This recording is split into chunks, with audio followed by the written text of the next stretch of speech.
This is the reading for air, for the element of air for this week of January 16th.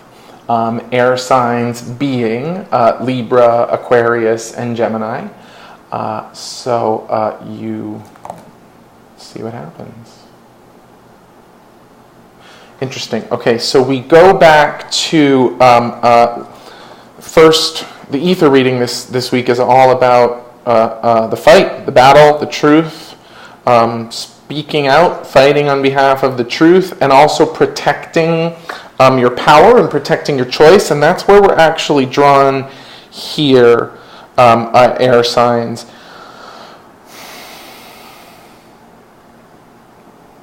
It's interesting. What I see is I saw this big sort of that wasn't a breastplate, but more so like a stomach plate. I don't even know if that's a thing, but like that's what I saw in the first reading for ether, and I'm seeing it again now. And it's interesting because I see these like little pebbles being thrown at your at that which is protecting yourself, that which is protecting your power and protecting your choices, and they're coming very, very fast. And there also seems to be something in here about empathy. And you know, the airiest of air signs, you guys, air signs can be analytical. The element of air is associated with the mind, with the intellect, with the symbol of the sword. You know, as we were talking about the sword, Archangel Michael's sword in the first reading for ether, the symbol of the sword is in the tarot also associated with the element of air. So the idea of the intellect being sharp and refined like a sword, this reading is saying, look at yourself, look at your sense of power, look at your sense of yourself, and be willing to throw some stones and poke some holes in it. Am I who I say I am, or who I think I am? Do I see myself clearly?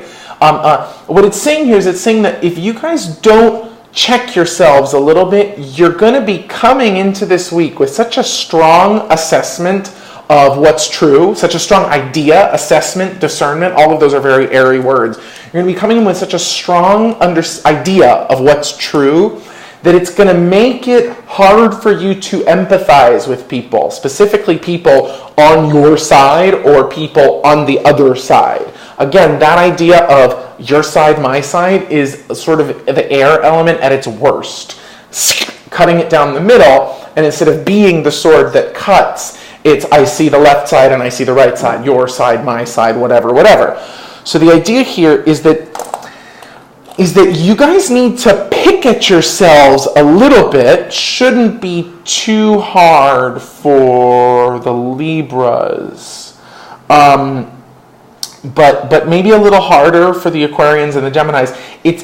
It's weird. It just seems like you guys are walking into this week with many, many, many ideas and sort of leading with those ideas as opposed to having done the work to see how do all of these ideas apply to me. Specific, I don't know. There's something coming through here that's about ideas of privilege or ideas of poverty or ideas of, you know, why this person's wrong and why this person's right and why, you know, what should have been done differently or could have been done differently.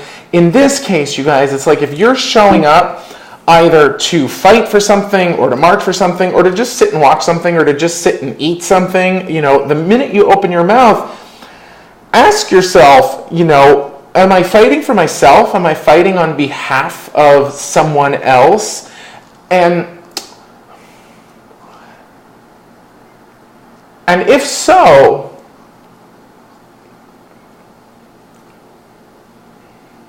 why? Why am I fighting? Why am I fighting? What am I trying to protect here? Am I trying to protect an idea? Am I just saying what I think I should say in order to protect an idea of myself? Or am I speaking up, fighting, conversing for something that matters to me, something of which I am a part? And listen, again, if you want to fight for anything, fight for it. It's just that the way that they're showing this to me here is that if you lead too strong and too impersonally, if you're going to battle or going to war for something that seems like a good idea but maybe doesn't beat in your heart, it's going to make you kind of impossible, kind of highfalutin, high-minded, oh, I'm so tuned in, I'm so aware of what's going on, but we don't need general battalions right now. We need specific battalions. We need people that are willing to work and speak and fight on behalf of what they truly believe in, not just something that they're paying lip service to. Now, again, even if you're just paying lip service, please fight for whatever you think you believe in. I'm just trying to say that your airiness this week might cause you to lead with more finality, with less finesse, with less empathy than you could lead with if you picked yourself apart a little first, rather than picking the other apart, or distinguishing yourself from the other, or even distinguishing yourself from the other and then going to battle for the other. It's like, yes, if you want to fight for someone else, please go ahead, fight for someone else. It's just that what the message is it's saying, if you're going to fight for someone else, make sure that you're also fighting for something that matters to you, not just because you're supposed to fight or because it seems like a good idea. Because, when push comes to shove, you got to make sure that you're in the game for reasons that you understand. This goes back to the ether reading of it's like, first figure out the truth and then fight for it. Figure out your truth and then fight for it. That's the best that any of us can do. It's just saying be careful that you don't just dive in and start fighting without evaluating how true your cause is for yourself.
Okay. Interesting language. I seek a reflection of myself in every cause. I seek a reflection of myself in every cause. I seek a reflection of myself in every cause. Yeah. I seek a reflection of myself in every cause. The language of that one was confusing for me. I seek my part in the whole was how I heard it first. That's actually better. See, this is what happens to me, guys. I killed a whole minute in this reading because I didn't believe the information coming through. I was like, no, that's too easy. It's got to be more clever than that. I seek a reflection of myself in every cause. That's good, but I seek my part in the whole is obviously better. Because I seek a reflection of myself in every cause has my brain all tied up in it, but I seek my part in the whole kind of says it just right. So, you know what? I'm going to leave off. No, I'll put them in both for you. I seek my part in the whole is just saying, don't lead with your brain. Lead with your heart. Use your brain as a tool, as the weapon of truth, but lead with your heart. Find your place in the fray and your truth in the conflict. And lead with that, always seeking your part in the whole instead of just inserting yourself in the place that seems like the best idea. So we're really talking about a kind of holism here. Thank you. I'll see you next week.